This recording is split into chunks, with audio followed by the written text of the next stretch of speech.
Dans cette vidéo, nous allons voir les moteurs de l'évolution. Qu'est-ce qui permet aux espèces d'évoluer? En réalité, l'évolution est l'effet combiné de deux éléments, la dérive génétique et la sélection naturelle.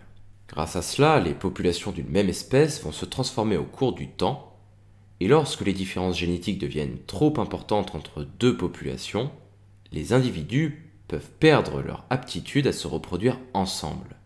Dès lors, ces deux populations distinctes vont former deux espèces différentes. On parle de spéciation lorsque des espèces se différencient. Commençons par la sélection naturelle. Elle se traduit par l'avantage reproductif de certains individus. Lorsqu'un allèle est avantageux, cet allèle peut procurer un caractère physique procurant un avantage dans l'environnement. Ces individus ont une descendance plus importante que celle des individus n'ayant pas ce caractère, parce qu'ils pourront survivre plus facilement dans l'environnement et donc pourront mieux se reproduire.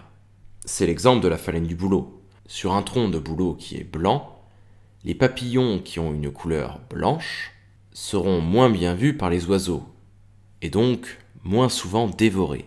En revanche, les papillons noirs auront une couleur trop visible par rapport à leur environnement et se feront plus facilement capturer par les oiseaux. Par conséquent, les papillons noirs auront plus de difficultés à atteindre l'âge adulte et à se reproduire.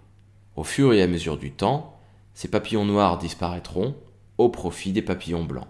La sélection naturelle permet donc de sélectionner certains individus qui posséderont des caractères avantageux par rapport à l'environnement. Mais si l'environnement change, ce caractère peut ne plus être avantageux. Qu'est-ce que la dérive génétique?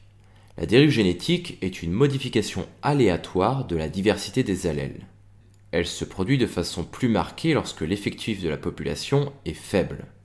Dans des petites populations isolées, en quelques générations, on peut observer une disparition d'allèles. Cette petite simulation va nous permettre de visualiser ceci. Je peux choisir le nombre d'individus. Par exemple, si je veux une population avec peu d'individus, je vais prendre 6 individus. Sur ces 6 individus, il y aura 3 allèles. Les allèles A, B et O. Je peux décider qu'il y ait des mutations, c'est-à-dire des nouveaux allèles qui apparaissent de manière aléatoire. Pour expliquer la dérive génétique, je vais laisser la probabilité de mutation à 0%. Je possède une génération d'origine qui possède une répartition d'allèles égale 4 allèles O, 4 allèles B et 4 allèles bleus. Voyons au bout de 10 générations ce qui va se passer.